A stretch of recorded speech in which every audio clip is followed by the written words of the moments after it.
The Little Prince by Antoine de Saint-Exupéry, chapters 3, 4, and 5. Happy Friday to you. Are you ready to sing the song? This is going to be our Friday song. I'm singing Happy Friday to you, and I want you to think of somebody that you want to sing Happy Friday to. It could be someone in the room with you. There's nobody. I mean, I could sing Happy Friday to Humphrey, the Angora bunny, but I have someone in my mind who I'm going to sing it to. Are you ready? Happy Friday to you. Happy Friday to you. Happy Friday, dear John. That's who I was thinking about because John asked me to continue reading The Little Prince today. Thank you, John. Happy Friday to you. You'll recall that last Friday we met the narrator of the story, who will assume that the narrator is Antoine, and we also met the Little Prince. And if you remember, we saw his drawing number 1, which was of an elephant inside of a boa constrictor from the outside. But when all of the adults thought it was a hat, he drew his picture number 2, an elephant inside of a boa constrictor from the inside, and all of the adults told him that it was silly and he should concern himself with matters of consequence, if you remember.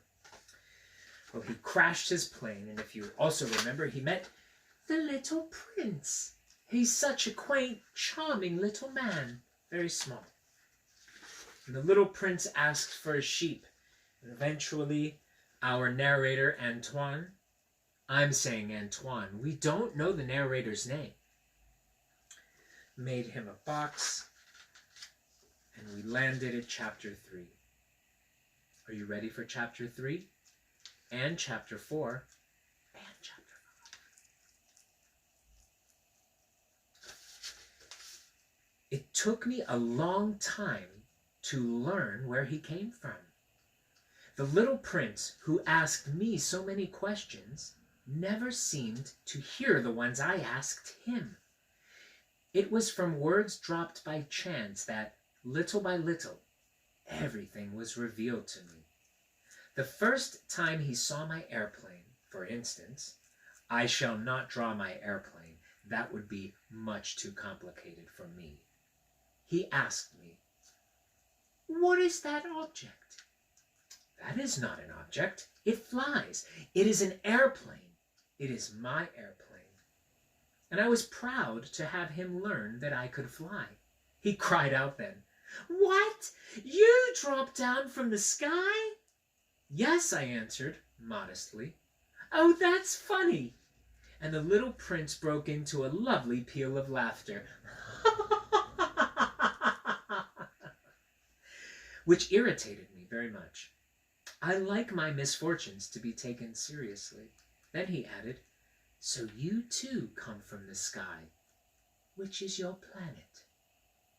At that moment I caught a gleam of light in the impenetrable mystery of his presence, and I demanded abruptly, "Do you come from another planet?" But he did not reply.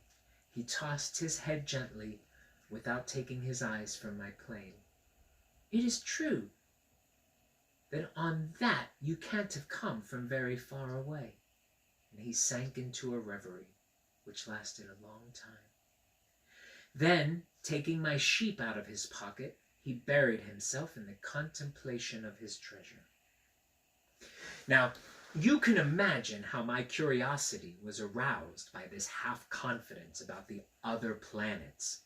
I made a great effort, therefore, to find out more on this subject. "My little man, where do you come from? What is this 'where I live' of which you speak? Where do you want to take your sheep?" After a reflective silence, he answered, The thing that is so good about your box you have given me is that at night he can use it as his house. That is so, and if you are good, I will give you a string too, so that you can tie him during the day, and a post to tie him to. But the little prince seemed shocked by this offer. Tie him? What a queer idea. But if you don't tie him, I said, he will wander off somewhere and get lost.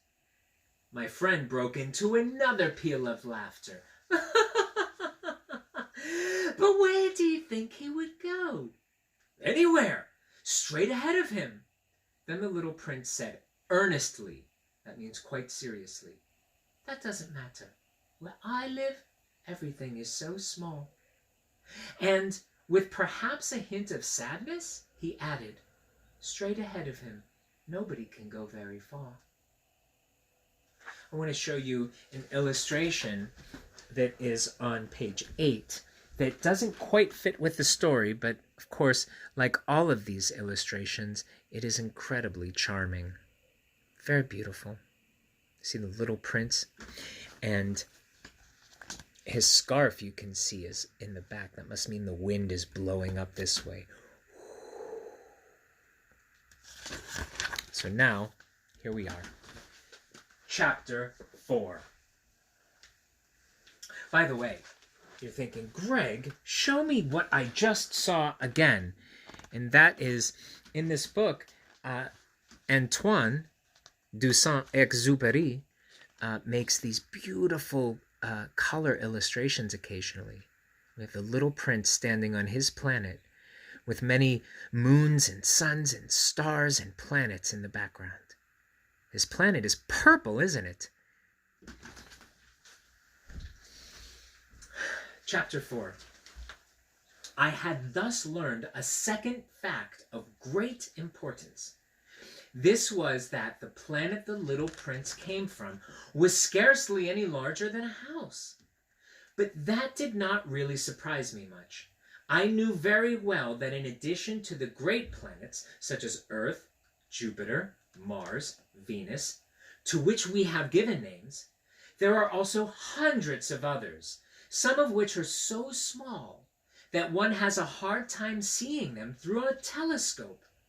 When an astronomer discovers one of these, he does not give it a name, but only a number. He might call it, for example, Asteroid 325. And here is a beautiful black and white illustration of an ancient astronomer from a very long time ago, looking through a very powerful telescope, perhaps discovering, you see it right here, Asteroid 325. I have serious reason to believe that the planet from which the little prince came is the asteroid known as B612. This asteroid has only once been seen through the telescope. That was by a Turkish astronomer in 1909. That must have been the astronomer, huh? This is the Turkish astronomer in 1909. And on the other page, we have a color illustration of that Turkish astronomer, pointing to very complex math problems because of that B612. And in fact, that illustration that we saw, the color illustration, was the little prince on asteroid B612. That's his planet. Barely small, barely the size of a house. Very small planet. On making his discovery, the astronomer had presented it to the International Astronomical Congress in a great demonstration. But he was in Turkish costume, so no one would believe what he said. Grown-ups do that. If you're wearing clothing from your own culture often, many grown-ups simply won't believe you. Well, and here, as Saint-Exupéry says it, I'll read that line again. On making his discovery, the astronomer had presented it to the International Astronomical Congress. That's a very stately name. In a great demonstration. But he was in Turkish costume, so no one would believe what he said. Grown-ups are like that.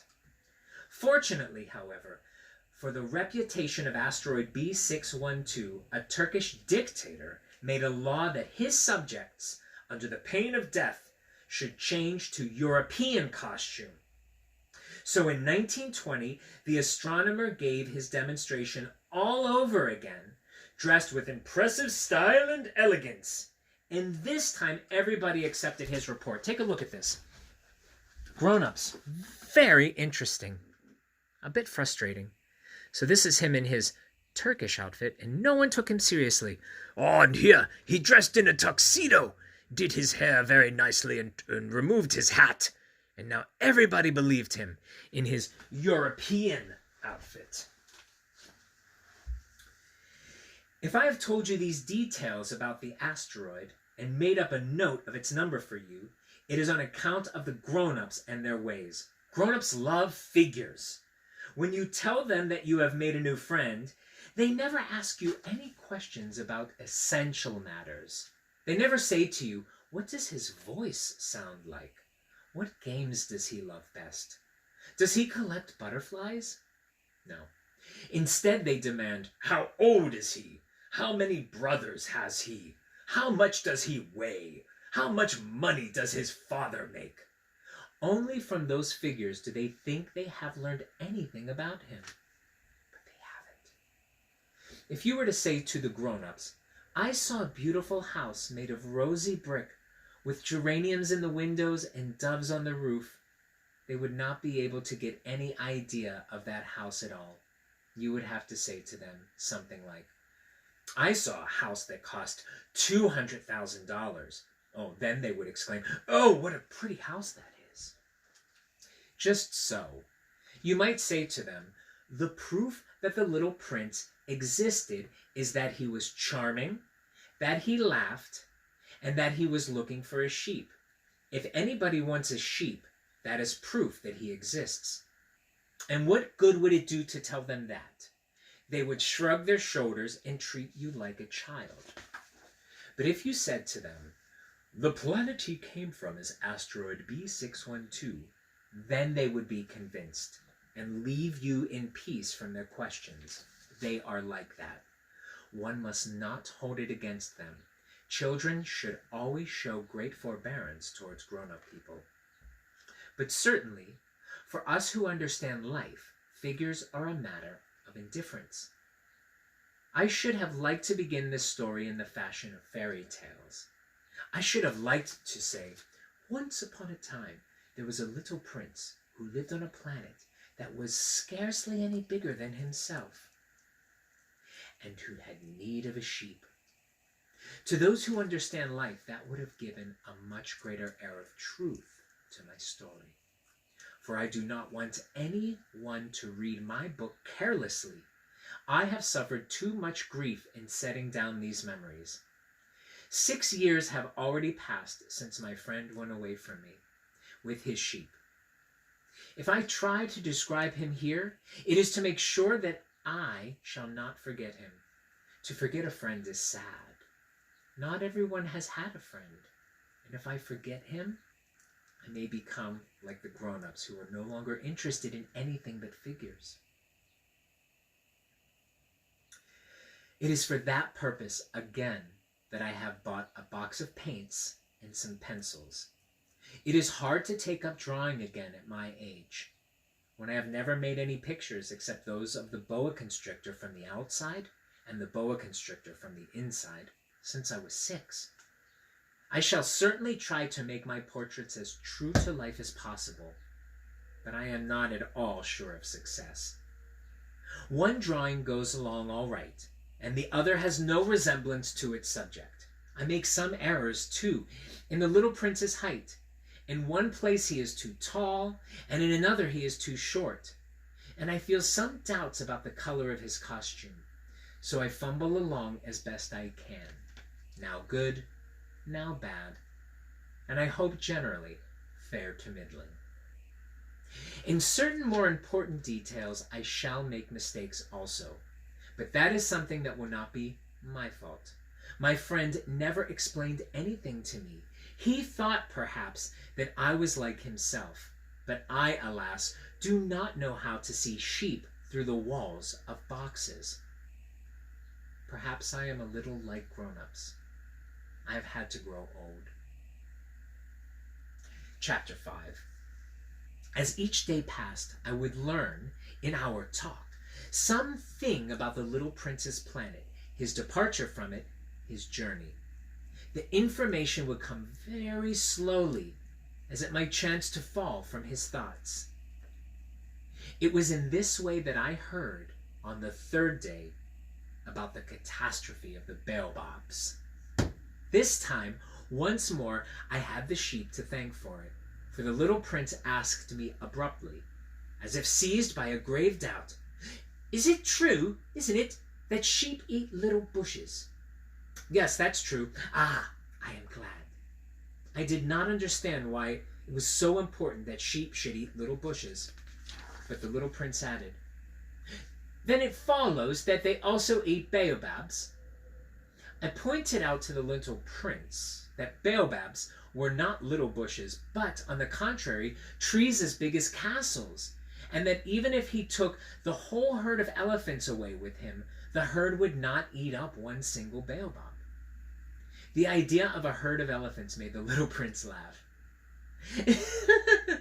"We will have to put them on top of each other," he said. But he made a wise comment.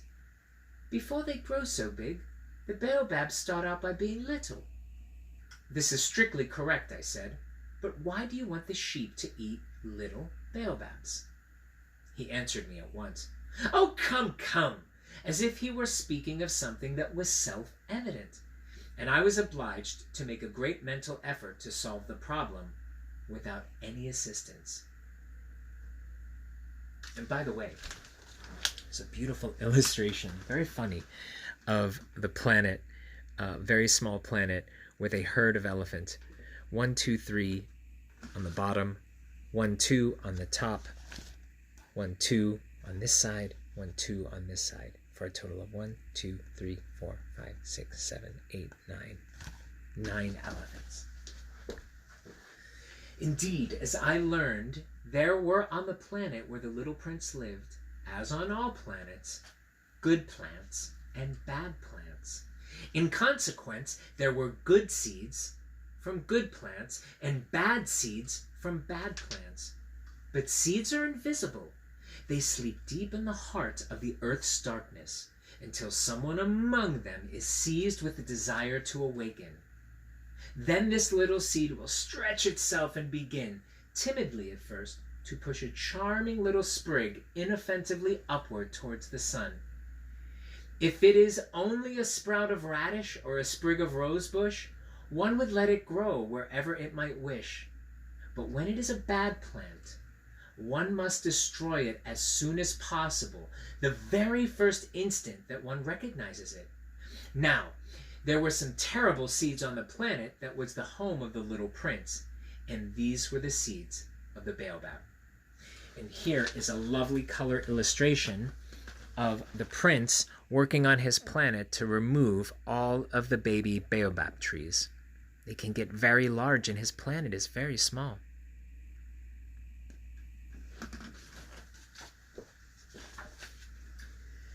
The soil of that planet was infested with them.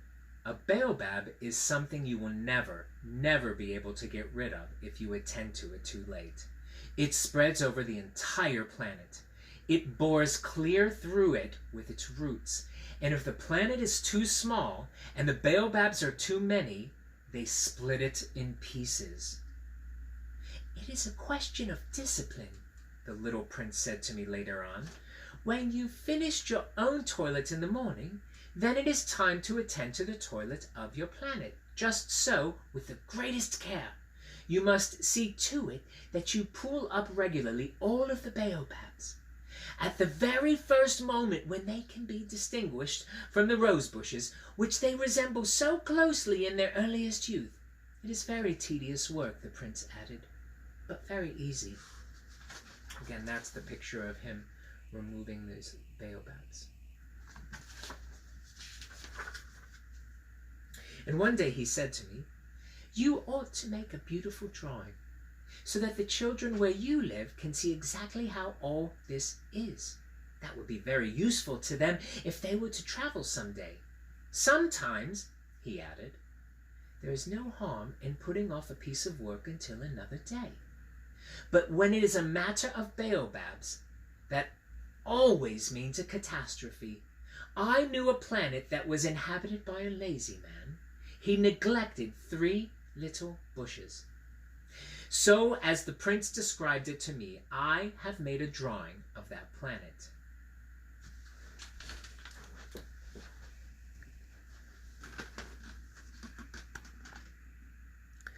I do not much like to take the tone of a moralist, but the danger of the baobabs is so little understood, and such considerable risks would be run by anyone who might get lost on an asteroid, that for once I am breaking through my reserve. Children, I say plainly, watch out for baobabs. Do you see how large those trees grew? Just 3 trees, and the planet is absolutely full of baobabs.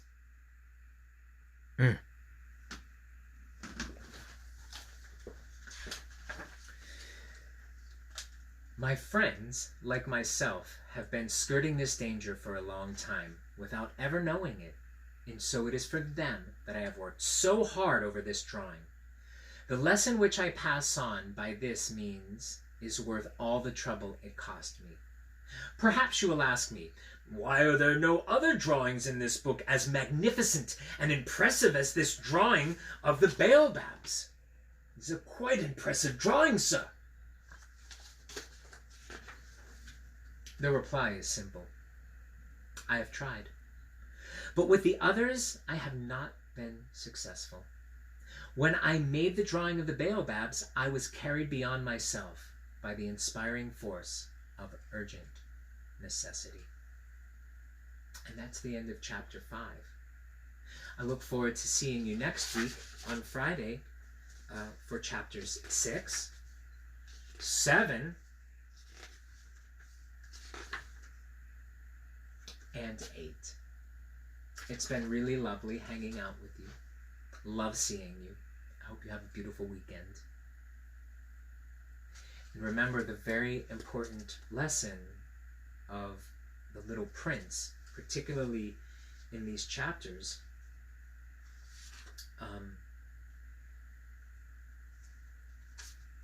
which is to remember the things that are important about our friendships and our relationships.